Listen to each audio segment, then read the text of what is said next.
So yan guys, may bago tayong ayusin. The maintenance box is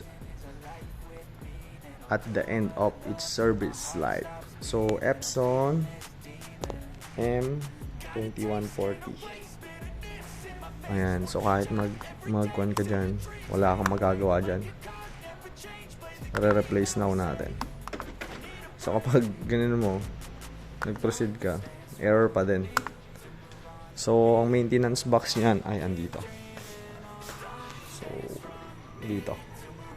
Tatanggalin natin to. So ayan. Buksan lang na siya dito. Flat screw ang kailangan ng flat screw.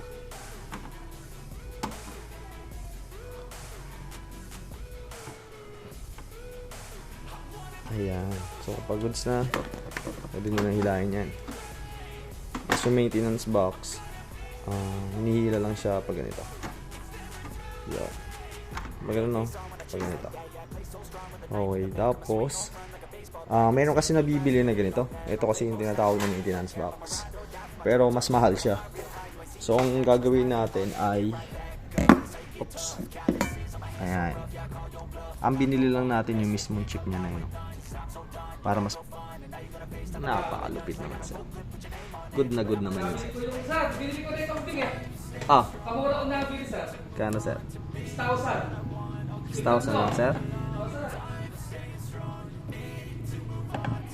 Ayos yun. Tapos si Tito, binete yung pa sa amin.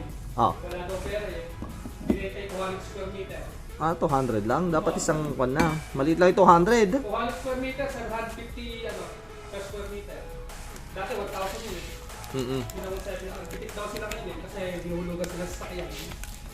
Yun. Then, kasama. So, nag-down ako ng 75. 115 eh. Kinash mo na sana, sir. Sir, Kinash mo na sana. wala akong malaki ng mga ano.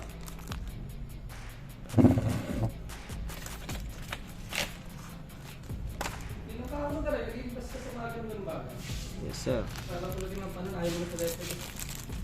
Alis na ba tayo, sir? Kaya tayo nagagawin, nagpapalito tayo mali. Exit na tayo rin.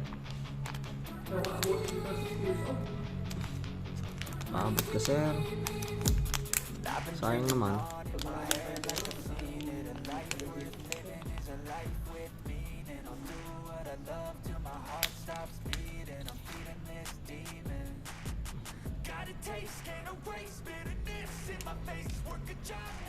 Mga tang magkaiba. Oras na ba? Oops, yeah.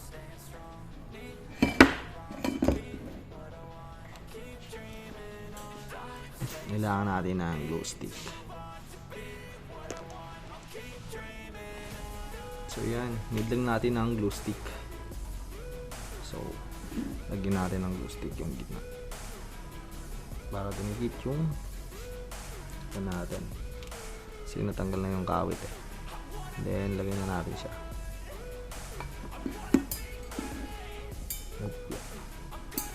Kailangan sumagko siya dun sa position ng dati.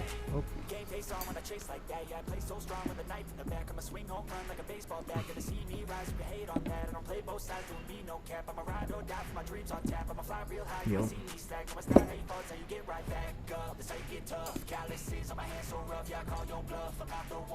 So ayun siya.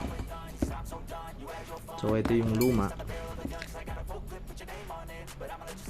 Marami yung aking kuko. Then yun yung bago. So ngayon kakabit na natin to. Oops. Let's go. So yan. Ang gagawin lang natin, babalik lang natin to. Kung paano natin siya kinuha. So ayun na yung dinikit natin kanina. Ayan. So babalik lang natin. Madali lang na maibalik yan. Yun. So kahit di na muna natin takpan, tignan natin kung sumisindi na.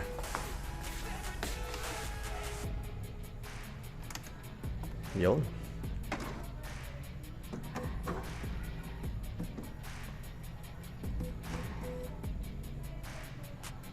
You know?